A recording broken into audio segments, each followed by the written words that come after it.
Today I'm gonna take you through one of my orchestral samples again. Let's listen to it.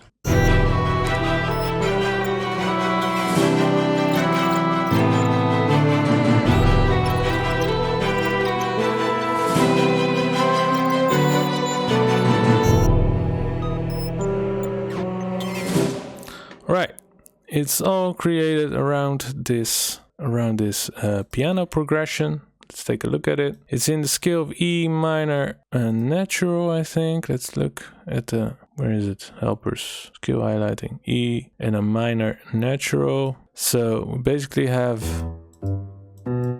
E minor, C major, A minor, E minor again, C major again, D major. And we have a little top line to make it a little bit more interesting. Let's see how it sounds on its own.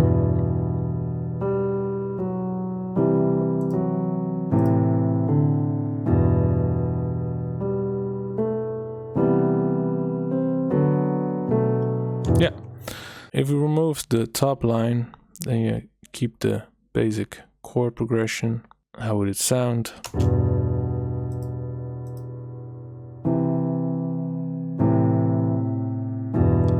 So that's probably where I started with, and then I added these simple notes inside of E minor to make it a bit more interesting. And then you may ask, how do you come up with a melody like that? There are different ways to go about it. If you play an instrument, just try to, maybe guitar, like I do, try to play a melody over it. The most natural way to come up with melodies, for me and for most people, is using their voice, because that's the most direct connection to your brain to come with a melody. What I sometimes do, grab my phone, use one of these recording apps, play the chords.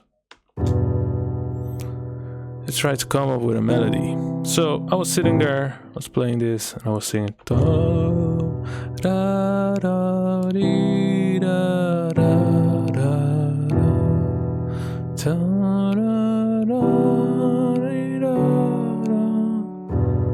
So just let your recording app go, play the progression, try to come up with a melody. If you have a nice one, then try to bring that melody into your piano roll, clicking the notes in. But you can also grab an instrument or play with the MIDI keyboard, or just click it in, whatever works for you. These highlights, so the lighter lines, if you activate that, if you chose your scale where you want to compose your sample in, that really helps. Because if you're clicking in notes, show you an example. If I'm like, I want to use this note, why not?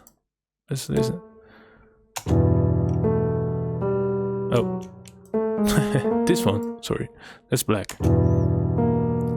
You hear how dissonant that is? Makes you sick to your stomach. So that note is out of key, basically. It sounds like shit. You only want to use notes that are inside of the key. So the lighter gray lines. So by activating that, you can't go wrong. Because if I use this note, it should sound fine. It's not really musical, but it's a correct note. It's not dissonant. So that's good. So you may ask, what's that little note doing there? Yeah, it's just to make it a bit more live, like a real piano player.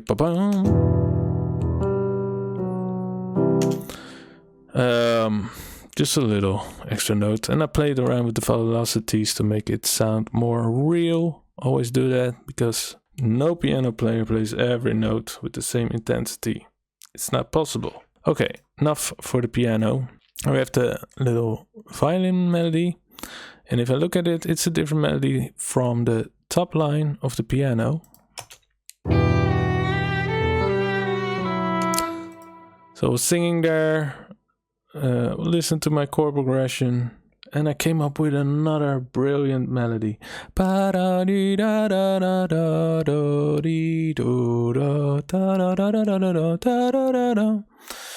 That's this melody. I always compose in 8-bar loops. That's just enough variation To keep the whole thing interesting, most producers use 8-bar loops. You could go for 4-bar loops, but sounds too repetitive to me. So try to come up with a melody that evolves over 8 bars. If we look at this, is this first part a copy of the second part? No. So there's a little bit of variation. So it's really evolving over 8 bars. There is some similarities between this part and this part. Basically the first thing is the same. And that's not bad. But at the end, you want to come up with a variation to keep the listener interested. So the first time it goes down. Do, do, and next time dee, da, dee, da, goes up. So how does that sound?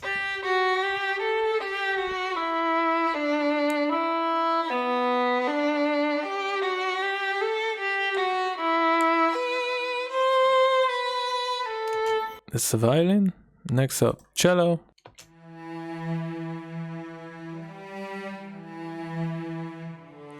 Playing a different melody again. It's moving along with the bass notes a little bit of the piano. You see a lot of the E, the bass note of the key.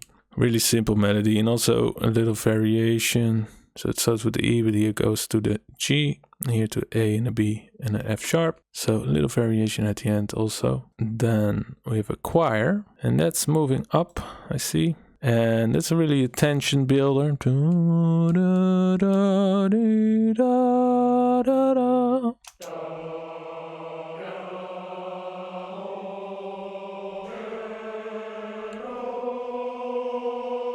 Great trick. I'm basically moving up in the E minor scale. And if you play that along, you hear the tension building. Along with the piano, you hear the tension in the choir. It's amazing.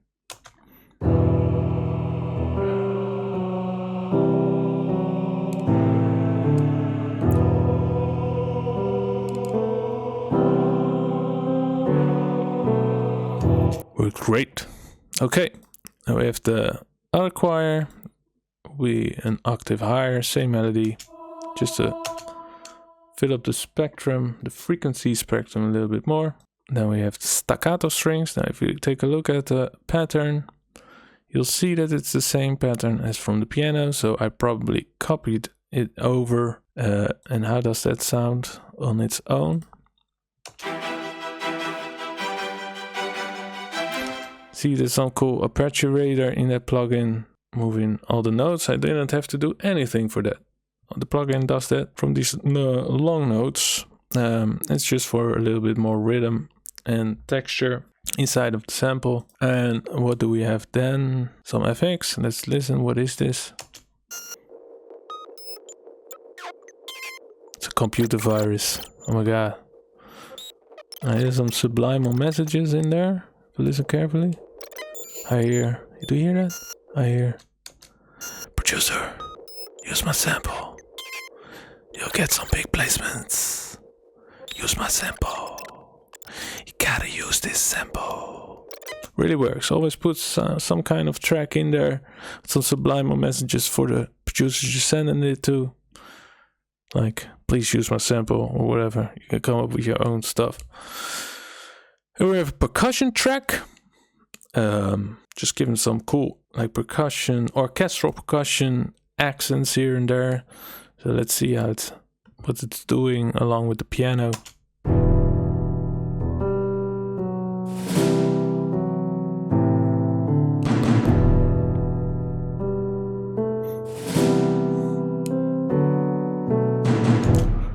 But how did it all sound together? We all forgot. Let's do it.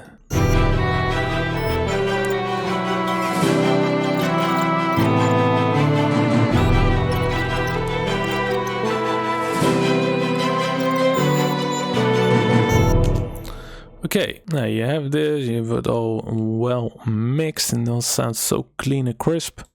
It's time to arrange it out. So I always start my sample with all the elements, because you have this producer, he got 1,000 loops in his mailbox. He decides to only listen 2 seconds to every sample, and then you have this long ass intro of 10 bars building up your sample, he's not gonna listen all the way through. He just thinks this is boring as hell. So that's why I decided to always start my sample with all the elements, so he gets awakened. Oh, what is this? What is this sample? Oh my god. It's a bit unlogical because it's not the typical structure of the beat. It would be more handy to arrange it the same way as you would do in a beat, but yeah, we can't afford that. So here it gets more like a verse, arranged out more like a verse. So I took some elements out, then slowly introduce some more elements. So the choir comes in, and then staccato strings come in. And then I have only the piano and the violin.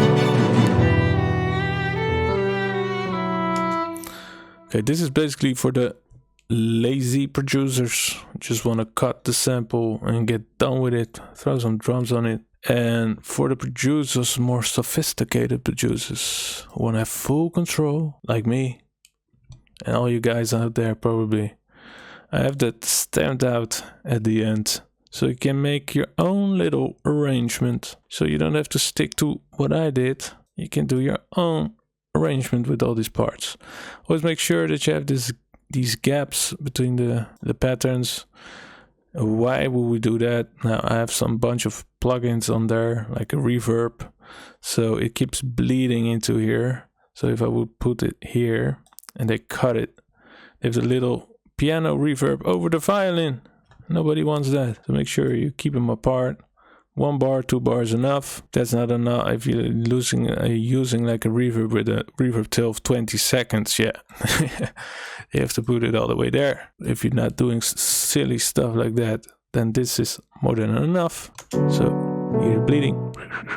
Silent. So you have no sound leakage over the next part. And then you render it all out, send it to whoever wants to use it. Nobody, I don't know. Okay, this was my video. If you enjoyed it, let me know and I'll try to make these videos even better than they are now.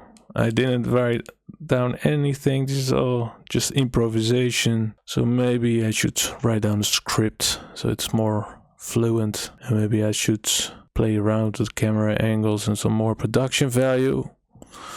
So let me know if you have any tips I can use in the comments below. If you like this video, thumbs up, you know the stuff. Till next time.